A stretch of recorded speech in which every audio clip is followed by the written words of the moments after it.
My name is Shuo Ma. I'm the Vice President International of World Maritime University. Thank you very much to attend the webinar today. And I'm responsible for the university's outreach program. And today's webinar is about the two programs that we prepared for the outreach market, which really serving an entire market outside our normal base, including yourself. So this is a very, very good opportunity for you to know more about what WMU is doing. First of all, I would like to invite our president, Dr. Dongbia Henry, to give a short speech to you.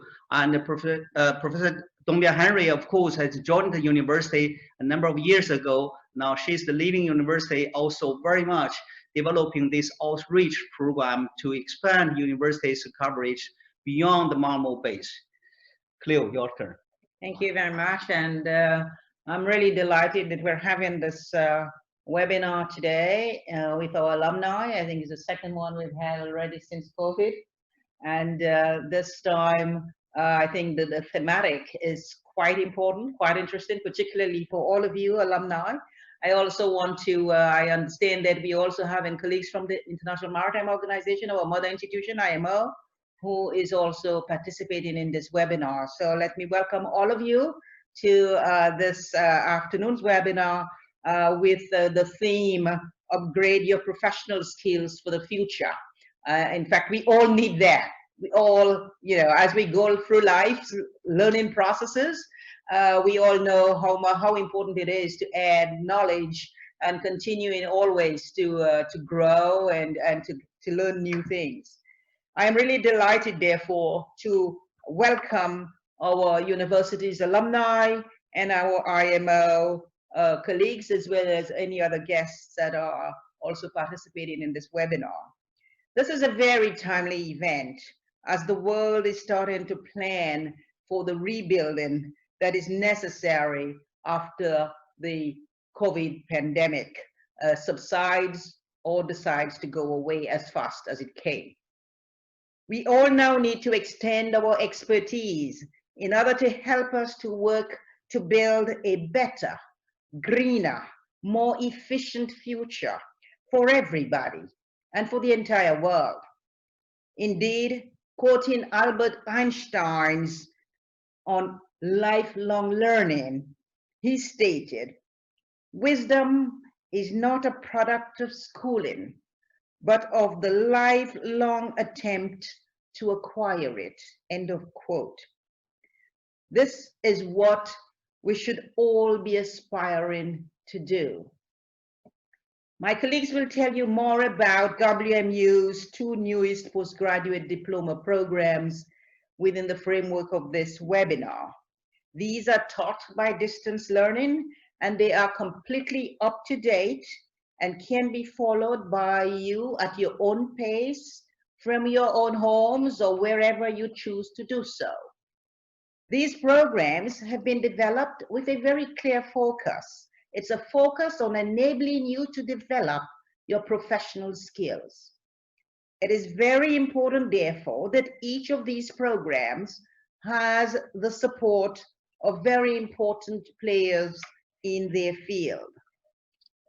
The two particular supporters that we have for this program is the Postgraduate Diploma in Marine Insurance in Practice, which is supported by the International Union of Maritime Insurance, International Union of Maritime Insurers, the International, and the Postgraduate Diploma on Marine and Maritime Energy is endorsed by Wärtsilä and Setena SPA, Wärtsilä in Finland and Setena SPA in Italy.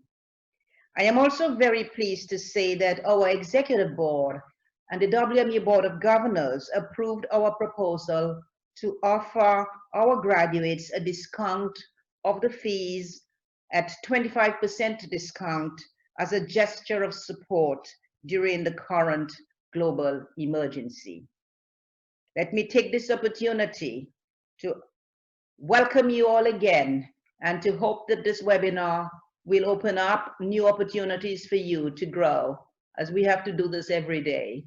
We learn something new every day, And this is an opportunity for us to enable you to move into a very important area as well, that of course is quite important for maritime, for shipping, and for the oceans.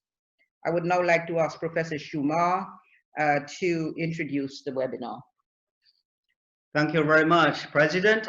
And I would like to invite all the colleagues to visit WMU website to know more about our distance learning programs. And today, in this webinar, we introduce, particularly we concentrate on two of those postgraduate diploma programs, which are relatively new. One of them just began last year, and then the other one will start September this year. So we like to introduce these two postgraduate diploma programs. Both are online by distance learning. And then the first one, I would like to invite the professor who is responsible for the development and then the delivery of the program, Professor Henning Jensen, to introduce the program, postgraduate diploma program on marine insurance law and practice. Henning, please. Thank you very much, Professor Ma, and a very good welcome to all of you online, wherever you are in the world. Good morning, good day, good afternoon. My name is Henning Jessen. I'm an associate professor at the WMU since 2016, and I would like to speak for some minutes about our postgraduate program in marine insurance law and practice, particularly with a focus on 2020 and beyond, actually far beyond. I would like to highlight that. As Professor Ma has just said, we have information available for every one of you who is interested to learn more about our programs. This is a screenshot from our new website where all of the 4 postgraduate programs are introduced in more detail.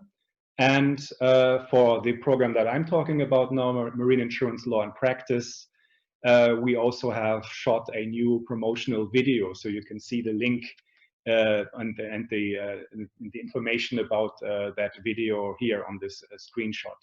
So one of my first important messages is you'll find a lot of detailed information on our website, which have been updated over the last months and weeks, and I would like to invite you all to have a look if you're interested. The link is also copied here at the top. So a little bit of background to the program, because the program that I'm talking about, that I would like to introduce to you, is both new and old. Actually, the World Maritime University offers a program in insurance and marine insurance already for 15 years, since 2005, and it was the first one ever offered by WMU. However, we realized, we are fully aware of the fact that some renovation in substance and some modernization was required. However, I chose the term renovation carefully, because renovation does not mean we tear down the whole house and start from zero again, but we build on what we'd had before and we update it and we make it better. That's the approach. And it is, from our perspective, very important to highlight that we have entered into a new institutional partnership that the President has just mentioned. For example, we signed as WMU 2 new MOUs in order to establish a long-term perspective for postgraduate education. And I added sustainability here as well. And my perspective as program leader is far beyond the next year. It's actually 2030 and beyond, the next not only the next years, the next decades. So I would like to highlight that the MOU that we signed with the International Union of Marine Insurance brings us a lot closer to the profession and to the real industry and the service sector of marine insurance. And we benefit from the network that actually IUMI is, because it has more than 40 member associations. WMU has also signed a specific agreement with one of the IUMI members that you can see here at the bottom, which is the American Hellenic Hull Insurance Company. But IUMI has 39 other, or about 39 other members. So this is really, really important to note. We We want to be close to practice, and we would like to add our competence to that practical perspective. It's a really, really important development over the last couple of months. This has been noted. I wanted to include this. You all know Lloyd's List, one of the most important newspapers and news sources of the industry. There was a headline, Maritime University adds marine insurance focus. Of course, as program leader, I was a little bit astonished to see the verb add, because the program existed before, and we teach marine insurance not only since yesterday, but for quite some time. But what was highlighted here is that we get closer to practice, to the insurance business, and that has been noted in the real world. So I wanted to include this headline here. Also, if you give me some moments, we are in a time where insurance, the whole insurance sector, not only marine insurance, is in a transition phase. The so-called environmental, social, and the environmental, social, and governance risks, they get more and more important. And the sustainability focus is added to the insurance sector, not only marine insurance, to all insurance sectors. And the insurance sector has realized that a contribution to quality education and to all the 17 goals is necessary, and that is reflected by these new approaches of realizing the importance of environmental, social, and governance risks. And that is also why we can see, driven by the United Nations Environmental Programme, a concept like principles of sustainable insurance. And as WMU, we are of course fully aware of that notion, and we would like to integrate it more and more over the years. So this is the wider context of our program. Of course, I'll get back to the marine and maritime issues in a moment, but it's, for me, from my perspective as program leader, it is really, really important to note that the whole insurance sector, not only marine insurance, is in a transition phase where sustainability aspects are getting more and more important. And you see it in the center of this visualization here, in the triangle in the center.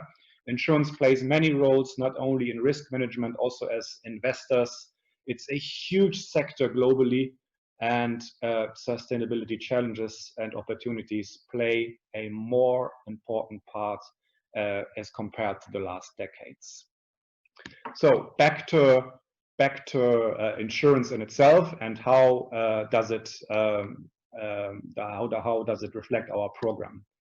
I've mentioned some internal facts now, some external drivers. The sector is in transition. I will give you some examples in a moment, but of course this year and the last months have accelerated change in the insurance sector. Traditionally, insurance is about understanding risks, preventing them, trying to reduce them, being aware of all regulatory requirements, and then finding transfer solutions, coverage of risks. And the new developments that we note before COVID and now accelerated by COVID are the emerging use of artificial intelligence, AI, new technologies. There are so many examples of that. How do they play, or how do they change the maritime industry as a whole? I'm not only in marine insurance now, but in the whole maritime sector. You are all aware, or many of you are aware, of the impact of cyber-related risks, for example. That will have an impact on both maritime safety and security. This buzzword that I included here, InsurTech. Alone in Europe, we have more than 800 startup companies, little small startup companies that are registered as InsurTech. But in marine insurance, it's an emerging trend that has not been fully developed yet. We would like to include it in the program, but also for us, it's a step-by-step process. But we would like to highlight that we see this, and we update and change our program now when it comes to discussing what is modern maritime risk management. Then there's an aspect that I need to discuss for a minute. The marine insurance sector and the traditional capital of that whole industry is London and the Lloyd's market.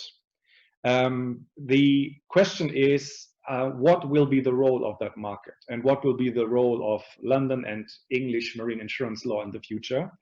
There are definitely higher market shares projected for other places where insurance contracts are concluded, like Singapore, like Hong Kong, other places as well. And the question is, what will be the impact on established legal principles and applicable law?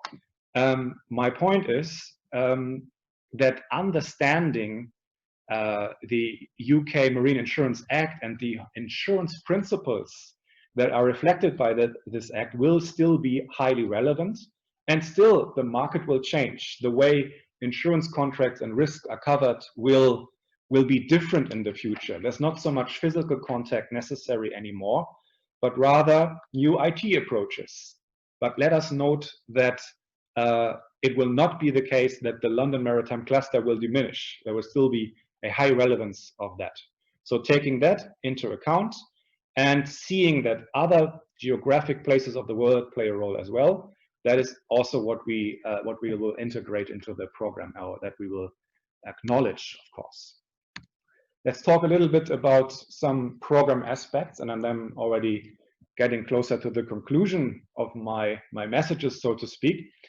I've included here in my slide, in my presentation, that all traditional risks, everything that we call a marine peril, like the accident risks, collisions, fire on board, sanctions compliance, stowaways found on board, everything you can think of in the maritime context, of course, has not vanished. It's still there. And adding to that, there are new risks driven by the COVID crisis, and you can differentiate those risks for different insurance or marine insurance aspects. Hull, for example, I don't want to read everything, but everything you can see in the box in the middle makes existing risks even more complicated. Like, for example, the availability of spare parts and, for example, new voyage patterns. It all must be covered, and it must be noticed, of course, in that sector. Another aspect is third-party liabilities or people-related claims. Seafarers getting ill on board, having psychological issues, mental issues, the economic exposures to anything that we would cover under third-party liability to cargo, freight demurrage, and defense. That will not go away. It will get more complicated. So the traditional aspects, that's the purpose of these slides, the traditional aspects of marine insurance, like hull and machinery, like protection and indemnity and liability to third parties, and anything that could happen to the cargo transported on the ships, that will all play still a big role in the future. And it will probably get more and more complicated in a time of a global pandemic. So what you can see here is just problems raised where our program can provide at least some solution in terms of knowledge building. And of course, then the reflection and studying the program and the question of how do we address those problems will be part of the whole picture, and to move forward with the knowledge building process. The next presentation that you will see will discuss energy, but from an insurance perspective, of course, that is also a sector that will play a role here. The transition from traditional oil and gas industries to renewables, and the market slump and the demand for oil, that all has an effect on marine insurance as well. So in conclusion, I tried to cover all our 5 major modules here in one picture. That's the program structure. That is something that is subject to a massive update and to what I initially described as renovation and modernization. We bring new people in, we bring practitioners in, but of course we don't change the whole concept, because what you can see here as headlines: general principles, how does marine insurance cover work, how does mutual insurance work, how does marine reinsurance and modern maritime risk management work, and how are claims settled. That's not going to go away. it must be part of such a program. In addition, something like what we are doing now, an online seminar or a webinar, will be included step by step. We realized that there is this interest and demand in delivering and adding such interactive features. On the other hand, this program was also still made up and consists of a considerable desk work and self-study reading approach, and mixing that with a discussion platform and regular webinars makes sense for the future and should provide for more interactivity as in the past. With that, actually, I would like to conclude my presentation. I would like to invite you once more to, if you have a minute, to surf to WMU's website and have a look at all 4 postgraduate diplomas that WMU offers. And myself and my colleagues, whether it's an administrative question or a question in terms of the substance of the program, are always welcome to answer questions, even if they should not come up now. If you send an email to the address that you can see on the screen, it will either be replied directly if it's an administrative question, or it will be forwarded to the program coordinators, and we will answer it gladly. So that is how I would like to conclude. And if there are questions now, of course, all of us are welcome to answer them directly. Otherwise, the invitation is there to drop us a line. Thank you very much for your time and attention. Thank you, Professor Jensen.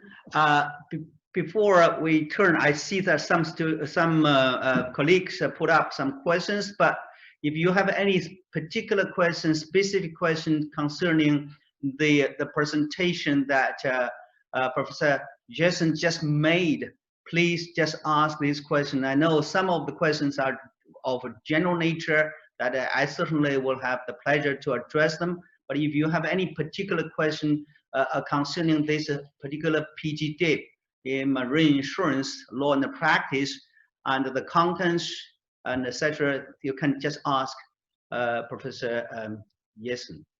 Yes, I see a mix of admin questions and questions in substance here. So, for example, the very first question that we received is whether the program is fully online and whether online lectures and online exams or e-certification, whether that is the case. And the answer is yes. It's no traveling is required.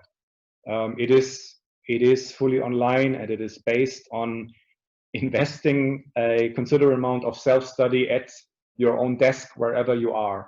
So the simple answer is yes. Yes, yes.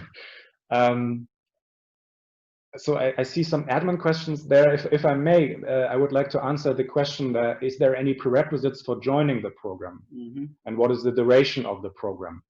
So the duration of the program is a little bit less than a year, because you will be given substantial time to study the 5 modules, and there is also an assessment part. So I would say it's fair to say 11 months. From September of the starting year to August, September of the next year.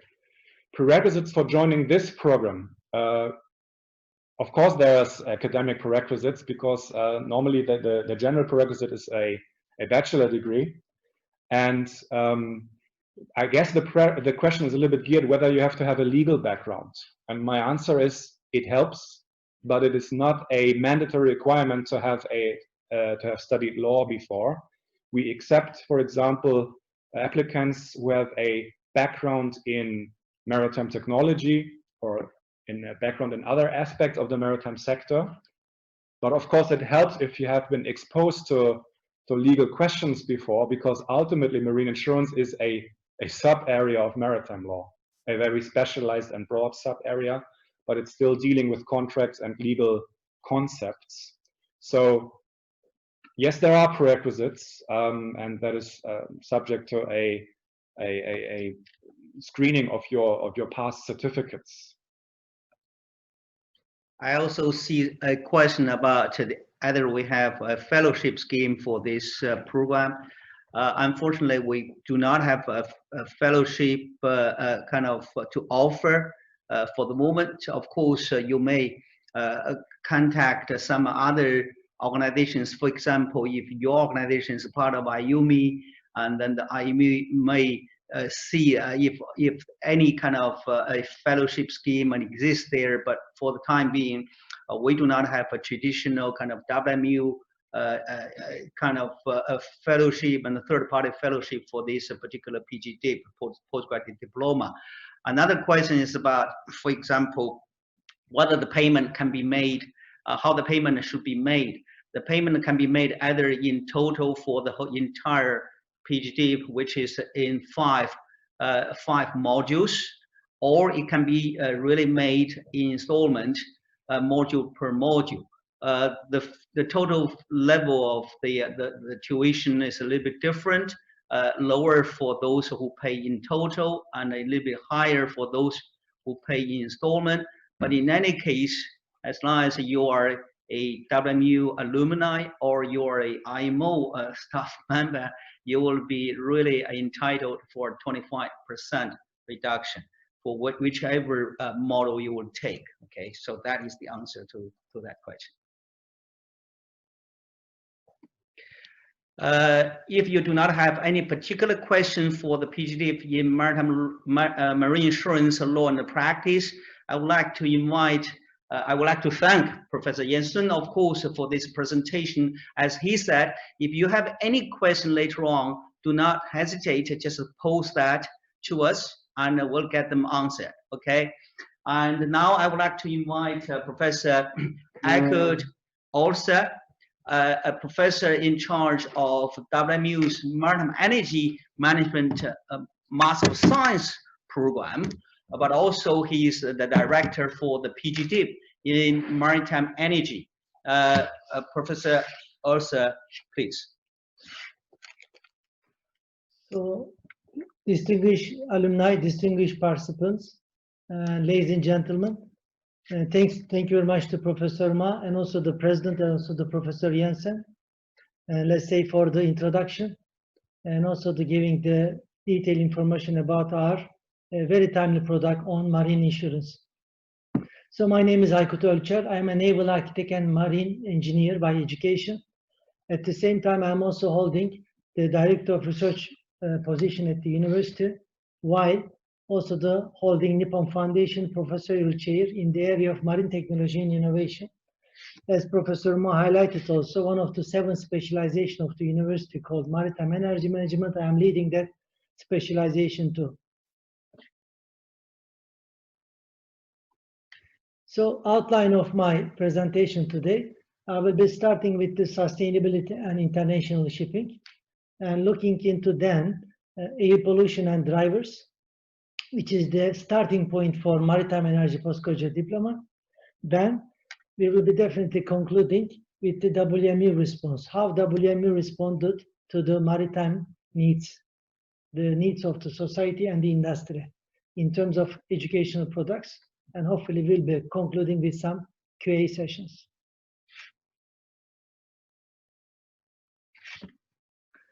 Now, sustainable shipping for a sustainable planet. Why this slide is important? Because at WMU, that is the main umbrella for any educational and research activity we do at WMU. So basically all about contributing a sustainable growth, sustainable maritime industry, sustainable seaborne transportation. So sustainable shipping for a sustainable planet team has been already selected by the International Maritime Organization as the team, maritime team for year 2020. Today, international shipping is the most fuel efficient mode of transportation and is indispensable to the world and its economic growth. However, is not sustainable due to its negative externalities. What are those negative externalities? Ballast water and sewage, marine litter, oil spillage, fouling and anti-fouling, and chemical release due to the paints, and underwater noise, and so on and so forth. And some of them already regulated by the IMO, some of them are at the development stage in terms of an international binding regulation. The best example, for example, the underwater noise do not have a binding regulation yet, but it has a guideline. So I'm sure in the near future, it will be transformed into a regulation. Amongst these, air pollution resulting from international shipping got huge attention due to its severe consequences, such as human health problems and, of course, the climate change. Now the question is, how do we mitigate the air pollution resulting from international shipping? What are the technologies? What are the best practices to be able to eliminate air pollution resulting from international shipping? And not only the international shipping, but also the same applies to the air pollution resulting from maritime operation. For example, running a port and performing a cargo handling activity in a shipyard and as well as in a port. So again, the question is, how do we remove or minimize the air pollution resulting from the maritime industry activities?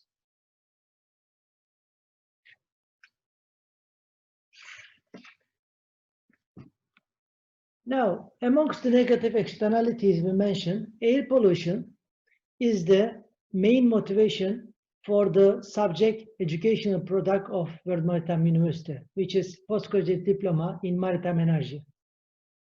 And air pollution is very much linked to energy production and its consumption in the maritime industry, which includes ships, ports, and the shipyards.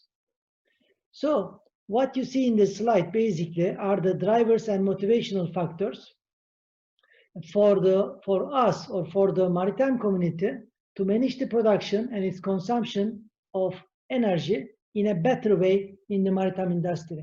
So basically those are the motivational factors, one more time, is basically driving us to be able to produce and consume the energy in the maritime industry in a better way or in a more optimal way in order to minimize all negative consequences of this energy consumption and production. First driver, as I'm sure most of you might be already aware of this, and air pollutants and the greenhouse gases. And air pollution has these two subcategories. The main difference between these two subcategories, air pollutants cause human health problems, while GHG causes climate change. The second item is there a regulation regulating the air pollution from international shipping? Answer is yes. And IMO kindly came up with, as part of MARPO Annex 6, Chapter 3 and Chapter 4, which limits the air pollution resulting from the international shipping. Chapter 3 of the MARPO Annex 6 is dealing with air pollutants such as nitrogen derivatives, sulfur derivatives, particulate matter, and so on and so forth, while Chapter 4 is dealing with the greenhouse gas, GHG. It's very important to highlight here that the main difference between Chapter 3 and Chapter 4, Chapter 3 related regulations can be able to find solutions to remove air pollutants from the maritime operation, international shipping, because there is mature technology and the minimum level of fuel quality to be able to remove air pollutants from the maritime operation. The challenge and the problem part is the greenhouse gas part. Why? Because as of today, there is no technology for the medium to large scale ship and to be able to remove the carbon content, the carbon from the maritime operations. That's why GHG removal basically is transformed into minimization of the GHG resulting from international shipping. So there is a regulation which is basically expressed in the MARPO Annex 6 of the IMO. However, we have also Paris Agreement. Paris Agreement does not directly cover GHG aspect resulting from international shipping. However, indirectly, due to the ambitious targets set by the Paris Agreement, has then also the impact on the maritime industry. So the first item is what we do is not good, we have to do something. Second item is, second motivational factor is, we have already regulation. And the rest is some economic and business drivers. If you look at the third item, fuel oil price has been always fluctuating and has a volatile characteristic. 2013, it was high, and 2018 now started to decrease.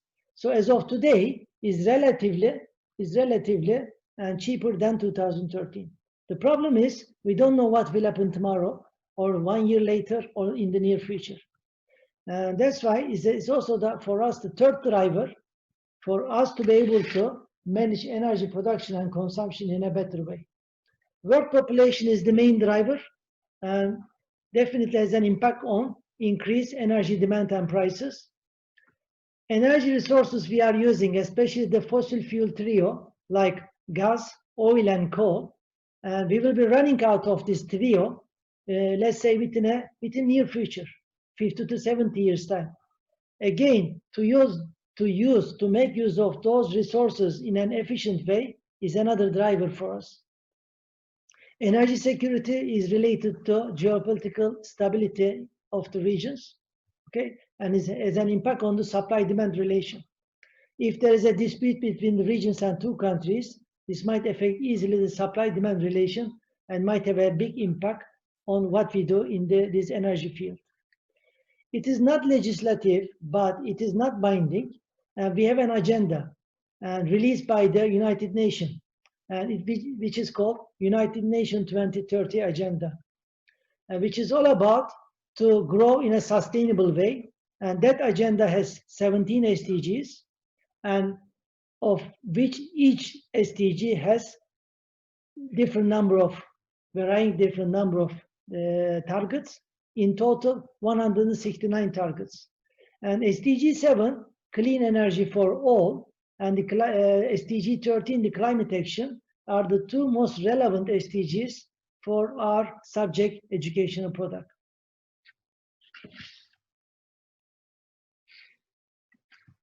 So, what is the definition of maritime energy or maritime energy management?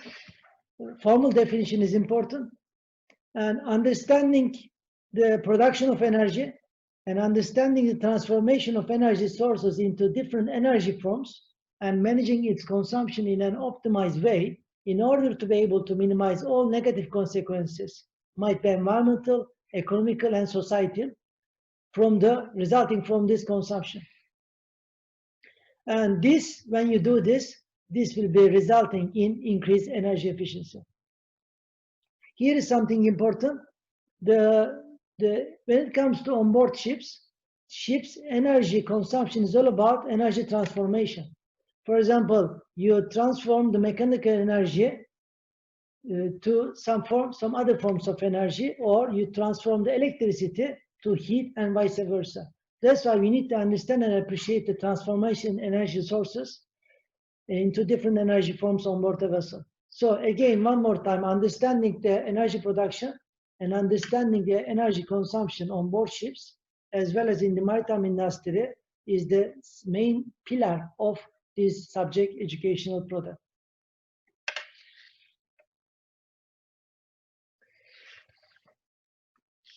What you see in this slide is the postgraduate pathway in this stream, maritime energy stream. And that is the WMU response to the needs and the drivers mentioned in the previous slides. What we do basically, we have an education and capacity building pillar, which has 3 elements. The first element, as we already highlighted at the beginning of this webinar, Master of Science program in Maritime Energy Management delivered in Malmö. And the second one is subject educational product of today's webinar is Postgraduate Diploma in Maritime Energy delivered by distance learning.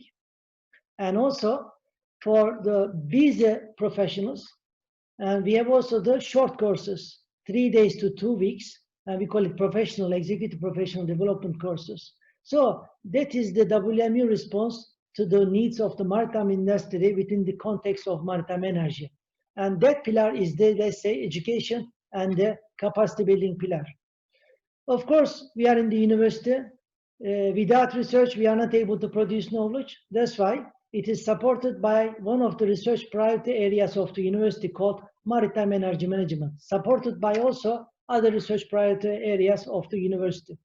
We have also PhD students in the field, and all this big picture is supported, is definitely by the breadth knowledge, such as technology innovation, such as human factor, economics, and so on and so forth. And they are all running in a harmony. And again, one more time, that is the WMU response to the needs of the maritime industry within the context of maritime energy.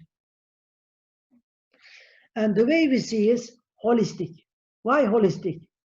And especially when it comes to the challenges we are facing within the context of maritime energy, first of all, challenges are huge, targets are very ambitious, it requires collaboration amongst all stakeholders, and there will not be a solution or which is one thematic area centric.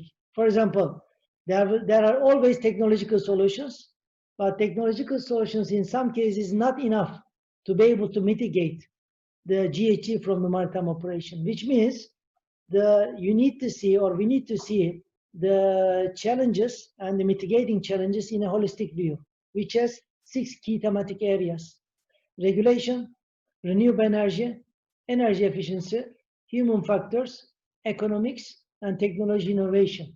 All these key thematic areas talk to each other, work together within a life cycle perspective, with a clear focus on ships, on maritime onshore facilities, to a certain extent, also the oceans.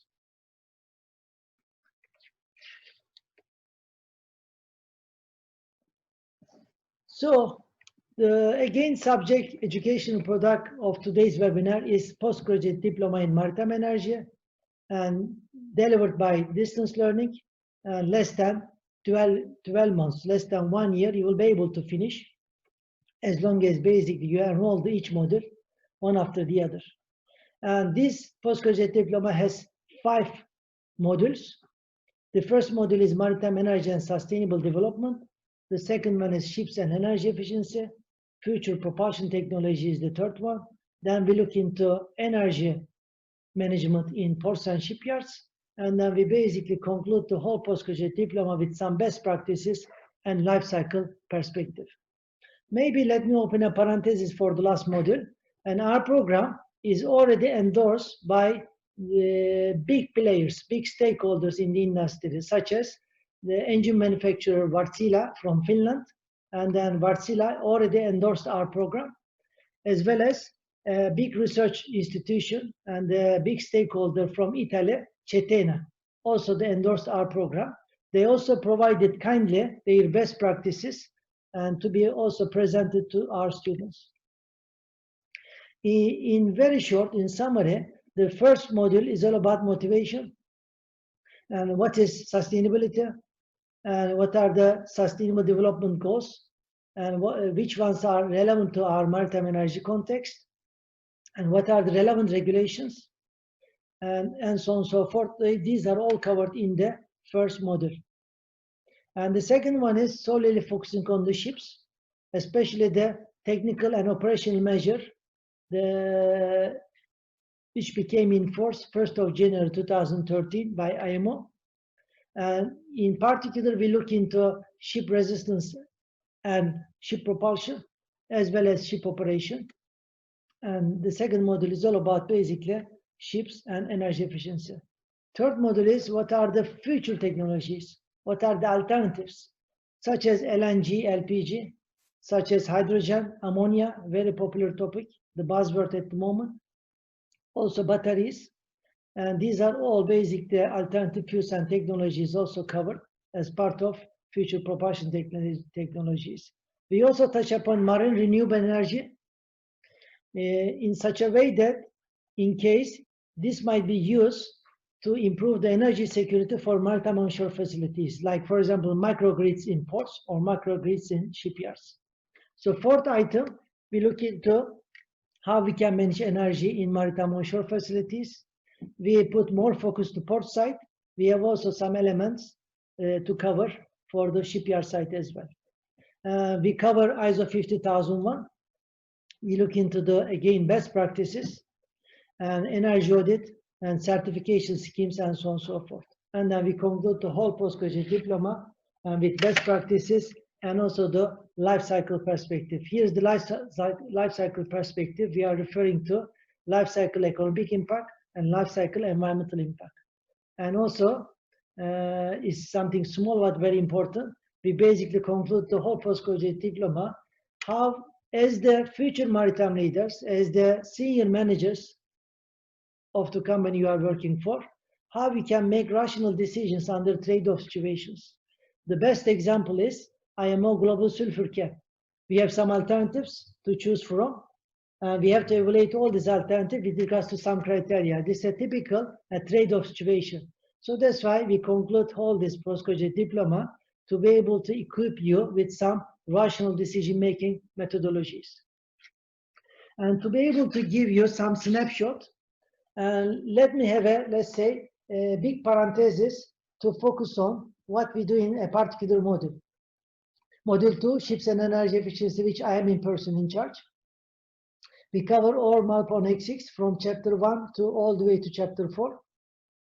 What are the keywords? For example, energy efficiency design index, which is applicable to new ships, we cover.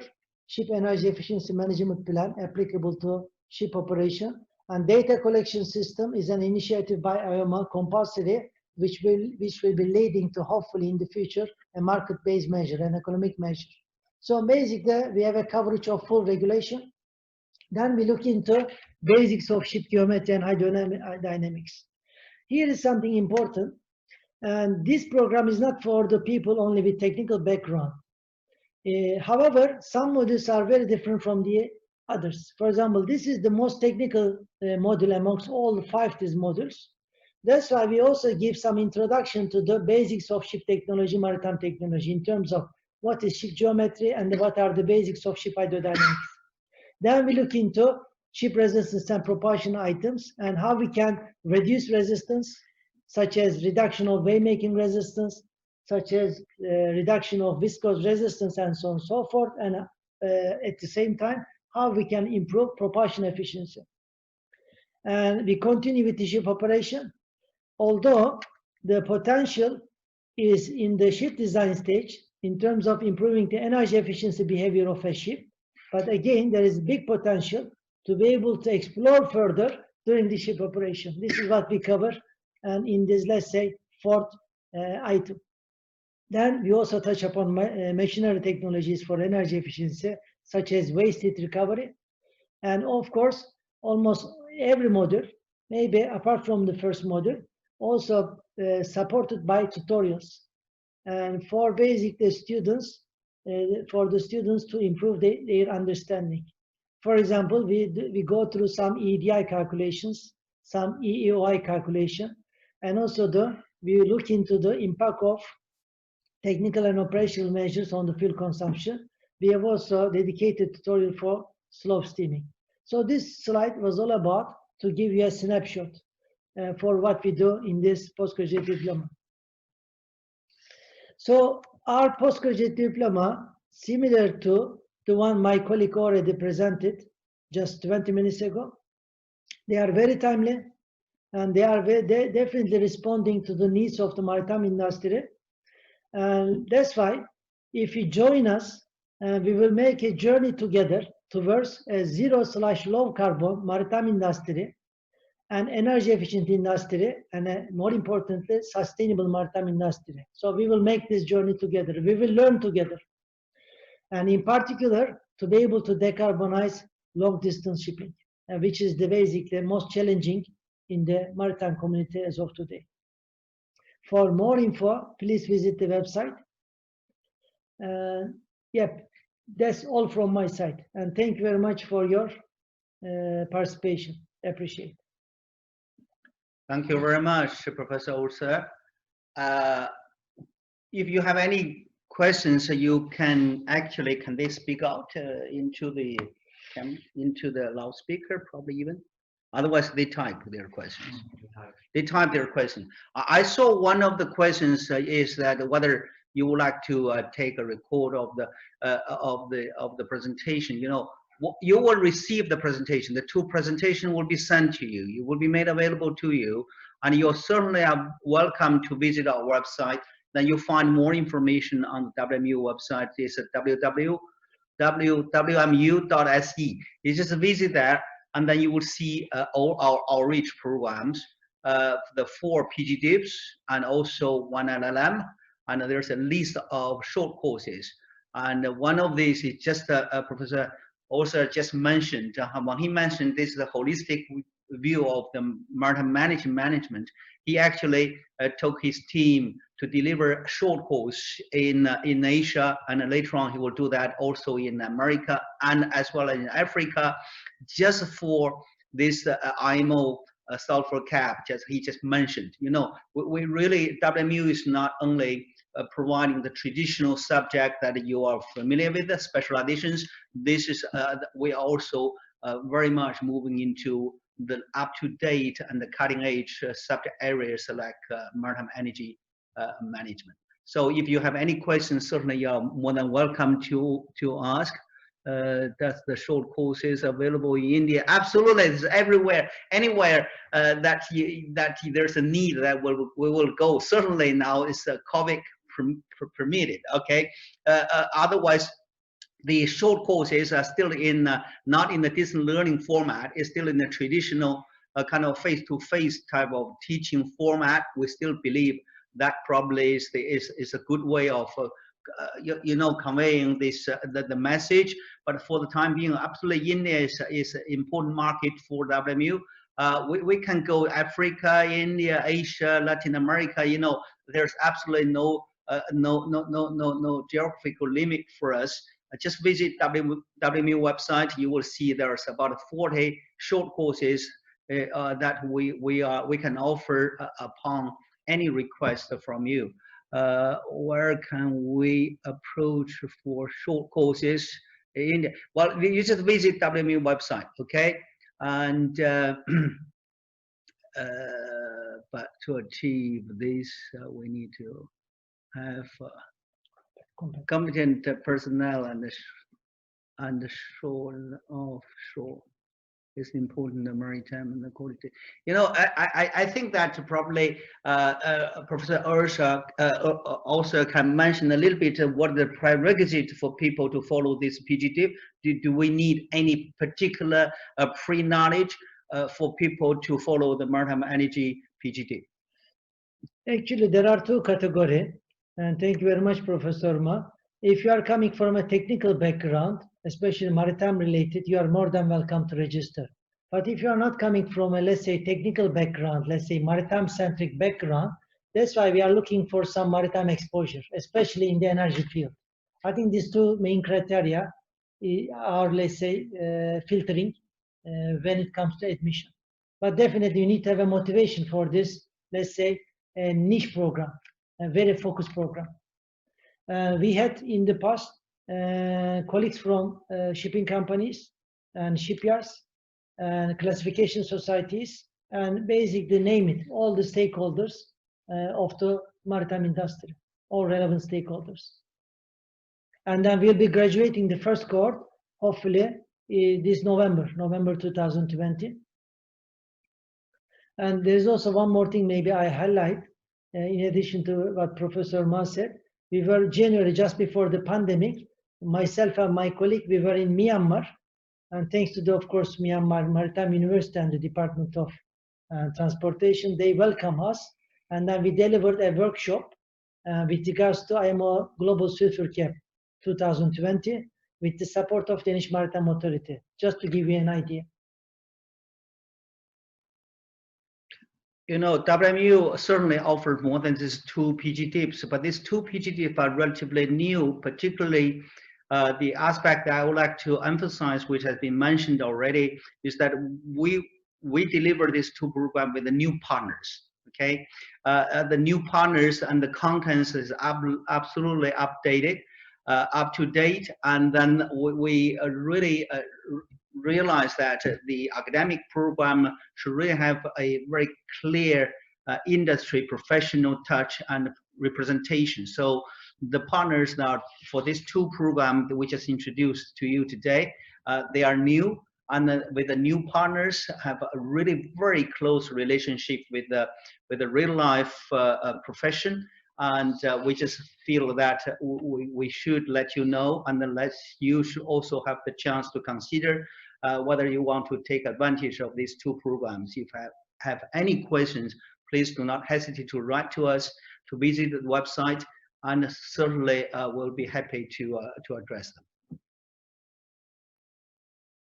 Okay, so if there are no more questions for the time being, and we want to thank you again, everybody, to sign up with this webinar, and we will certainly try to come back to you with answers to your questions, but also with any new development at the university. I think this is we are very pleased that we have this way of communication, which is relatively much easier than before, than writing letters and sending you posts or whatever, or invite you to come over. That is a quick and fast, and we are very pleased about that. I would like to thank you again, and we wish you all the best, and let's keep in touch.